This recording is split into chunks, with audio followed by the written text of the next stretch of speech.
Hello दोस्तों, मेरे channel magic code में आपका स्वागत है। आज हम पढ़ेंगे JSX। रिएक्ट में JSX होता क्या है। JSX के चलते ही हमारा रिएक्ट इतना पॉपुलर हुआ। सबसे पहले देखेंगे what is JSX, some example of JSX देखेंगे। उसके बाद कुछ देखेंगे रिएक्ट विदाउट JSX क्या होता था, कुछ इंटरव्यू क्वेश्चंस भी देखेंगे।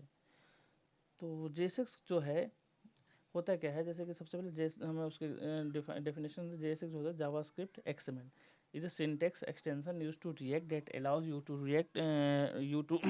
write HTML like code directly in your JavaScript files. It makes writing React component and UI templates much more intuitive and readable. मतलब क्या होता है कि जैसे जो पहले क्या होता था कि नॉर्मल जब जावास्क्रिप्ट की फाइल होती थी तो हम सिर्फ जावास्क्रिप्ट फाइल ही लिखते थे। या देखा भी है कि जैसे आपने जावास्क्रिप्ट की अलग से फाइल बनाई, उसके बाद फिर हम HTML कोड में उसे इंक्लूड करके फिर हम उसको यूज करते थे, या फिर हम स्क्रिप्ट टैग के अंदर लिखते थे। लेकिन जब से JSX आया, उसके बाद अब क्या होता है कि हम HTML कोड के अंदर ही आप JSX जावास्क्रिप्ट की फाइल जावास्क्रिप्ट का कोड भी लिख सकते हैं। हाँ, तो यही मेनली इसी के चलते सबसे ज़्यादा रिएक्ट पॉपुलर हुआ। और इजी टू अंडरस्टैंड हो गया, और इजी टू राइट भी हो गया। तो उसके बाद क्या होता है कि JSX जो है मस्ट रिटर्न सिंगल एलिमेंट, ये सिंगल एलिमेंट रिटर्न करता है। अब जैसे उसको रैप करना होता है तो उसको हम रिएक्ट फ्रैगमेंट या डिव के अंदर से ही से करते हैं। जैसे कि एग्जांपल है कि रिटर्न के अंदर हमने ये फ्रैगमेंट का साइन होता है। उसके बाद हम फ्रैगमेंट या डिव के अंदर हम H1 टैग या जो भी चीज़ें हैं, आप एलिमेंट जितनी एलिमेंट है आप फ्रैगमेंट के अंदर ही लिखेंगे, क्योंकि सिंगल एलिमेंट रिटर्न करता है। हाँ, उसके बाद है कि जैसे कि मैं आपको एक एग्जांपल, जैसे ये पहले क्या था, जावास्क्रिप्ट का कोड इस तरह से होता था कि हम स्क्रिप्ट टैग के अंदर कोई कांस्टेंट वेरिएबल डिफाइन कर दिया, उसके बाद हमें जहाँ अगर है तो आईडी के थ्रू हम उसको गेट करते थे, या एलिमेंट के थ्रू करते थे, या जैसे हम मान के चलो हमें उस जगह पे अगर हमें चाइल्ड अपेंड करना है तो हमें आईडी को उस आईडी को लेते थे, उसके बाद उसमें हम अपेंड करते थे। इस तरह से पहले जावास्क्रिप्ट का कोड लिखते हैं थे। और जब से अगर हमारा रिएक्ट जैसा आया, तब से क्या हुआ कि हमारा JSX फाइल में नॉर्मल हम H1 टैग में ही यहीं पे हम यूज़ कर सकते हैं। तो चलिए एग्जांपल करके हम दिखाएंगे। बाकी मैं भी थोड़ा सा डिप पढ़ लें। देखिए जैसे मान के चलो जावास्क्रिप्ट एक्सप्रेशन इन JSX, तो हुआ क्या, देखो जैसे हमने कांस्टेंट डिफाइन कर दिया यहाँ पे एलाइस, अब हमने रिटर्न कर दिया H1। अब देखो यहाँ पे ही हमने इजीली नेम को हमने यहाँ पे डिफाइन कर दिया, JSX का कोड है। तो इसे देखो कितना ईजी हो गया। हाँ, उसके बाद क्या होता है हमारा एट्रीब्यूट इन JSX। हाँ, अगर हमें JSX में कोई एट्रीब्यूट्स लिखना है तो क्या होता है कि हमें कैमल कैसे एट्रीब्यूट यूज़ करना होता है। जैसे मान के चलो हम नेम लिखते हैं तो क्लास नेम कैपिटल होता है। ऐसी इवेंट हैंडलिंग अगर आपको कोई करना है तो जैसे बटन ऑन क्लिक पे करना है तो जैसे ऑन सी जो है कैपिटल होगा। तो इस तरह से इवेंट है, मतलब इसमें डोनेट करते हैं। उसके बाद कंडीशनल कैसे करते हैं, तो इसमें हम कंडीशनल रेंडरिंग करते हैं टर्नरी ऑपरेटर से। इसको जैसे यूजिंग टर्नरी और लॉजिकल ऑपरेटर आप जैसे करना है तो आप टर्नरी ऑपरेटर इस तरह से यूज़ करेंगे कि अगर लॉग्ड इन है तो डैशबोर्ड ओपन होगा, नहीं तो लॉगिन नहीं होगा, तो नहीं तो लॉगिन वाला ओपन हो जाएगा।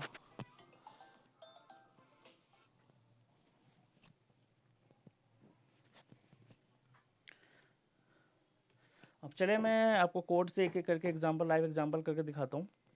तो सबसे पहले मैं विजुअल कोड और एडिटर ओपन कर लेता हूँ।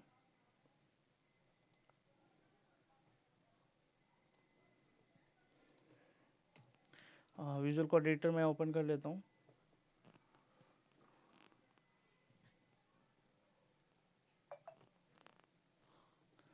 और मैं क्या करता हूँ, सबसे पहले मैं यहाँ पे एक फ़ाइल बना लेता हूँ।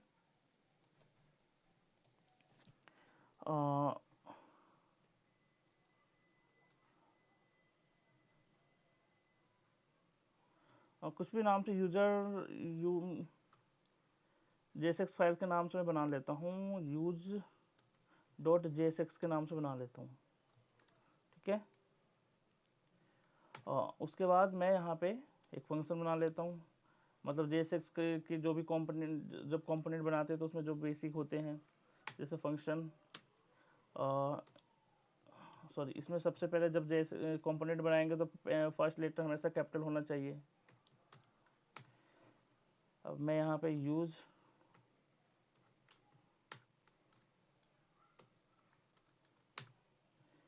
और मैं यहाँ पे कुछ रिटर्न करा लेता हूँ।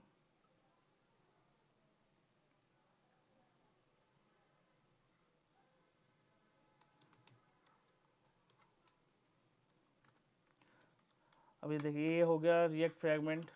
अब इसके अंदर जैसे मुझे h1 का टैग यूज़ करना है तो मैंने h1 टैग यहाँ पर लिख दिया हेलो हाउ आर यू, और इसको मैं रन करा लेता हूँ npm run dev।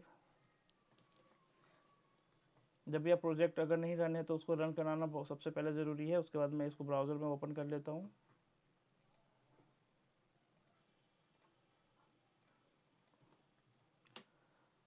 और ये देखिए अभी तो ये हमारा कंपोनेंट पहले का कंपोनेंट है। अब हमें जैसे मान के चलो इसे अगर यूज़ करना है तो हम सीधे जैसे आपने यूज़ करना है तो हम इसको पहले एक्सपोर्ट डिफ़ॉल्ट करेंगे। ये मैंने अपने पिछले के वीडियो में बताया था, अगर आपने नहीं देखा तो वहाँ मेरे प्लेलिस्ट में जाकर आप देख सकते हैं।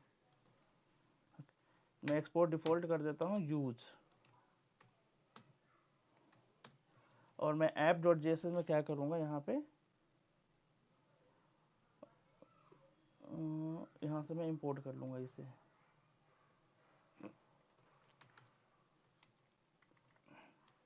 अगर एक्सपोर्ट इंपोर्ट की वीडियो आपने नहीं देखा है तो मेरे प्लेलिस्ट में जाकर फिर से जाकर देख सकते हैं। ये देखें, और मैं इस कंपोनेंट को दोनों तीनों को हटा देता हूँ। फिलहाल के लिए कमेंट कर देता हूँ, मैं को सिर्फ अभी ये कंपोनेंट यूज़ कर लेता हूँ। अब आप देखोगे कि हेलो हाउ आर यू, इसको मैं सही से कर देता हूँ, हेलो हाउ आर यू कर देता हूँ। ठीक है। अब देखो, अब मैं चाहता हूँ, पहला क्या था हमारा कि हमें अगर कोई कांस्टेंट यूज़ करना है, जैसे मान के चलो const A is equal to Vikas, तो मैंने यहाँ पर नॉर्मल देखो, यहाँ पे मैंने क्या किया, अब यहाँ पे नॉर्मल मैंने एक कांस्टेंट बनाया और मुझे ये वैल्यू को इस ब्रेसेस के अंदर यूज़ करना है, तो हम ऐसे कर देंगे बस।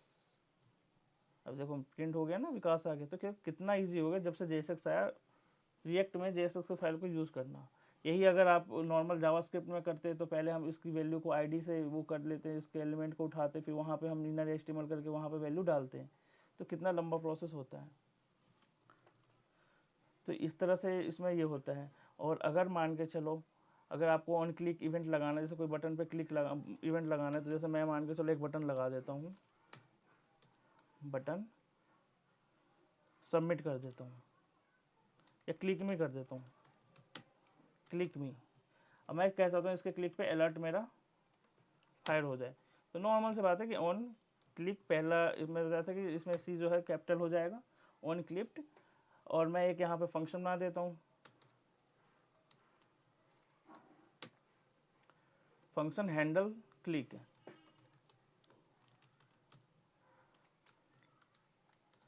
और मैं यहाँ पे क्या करता हूँ अलर्ट करा देता हूँ।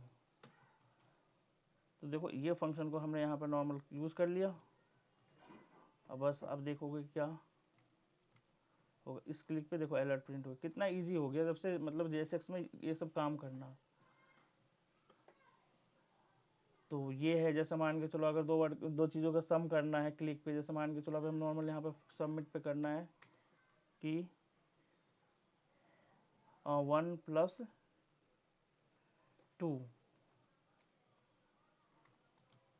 where a, और यहाँ पे अलर्ट करा दो a। तो देखो कितना ईजी है इसमें, मतलब इसमें JSX आने से रिएक्ट इसीलिए इतना पॉपुलर हुआ कि इसमें ये काम करना बहुत ईजी हो गया। तो यही होते हैं JSX यूज़ करना। तो यही, अगर आपको JSX में और भी चीज़ें सीखना, अगर कुछ दिक्कत है तो आप मुझे कमेंट में जाके पूछ भी सकते हैं। तो बेसिकली यही होता है कि आप JSX में, मैं फिर से बता देता हूँ JSX और JS में क्या अंतर है। JSX क्या होता था कि JSX में क्या है कि आप जावास्क्रिप्ट के साथ साथ HTML कोड के अंदर ही आप नॉर्मल जावास्क्रिप्ट की कोड भी लिख सकते हैं, बट जावास्क्रिप्ट में ऐसा नहीं होता था। जावास्क्रिप्ट के लिए क्या होता था, पहले आप JSX की एक फाइल बनाओ, उसमें आप सारी जावास्क्रिप्ट लिखोगे, उसके बाद उसको आप इंक्लूड करोगे HTML फाइल में, फिर आप यूज़ करोगे। तो यही मेन डिफरेंस होता था। अगर मेरा वीडियो आपको अच्छा लगा हो तो मेरे चैनल को लाइक करें और सब्सक्राइब करें।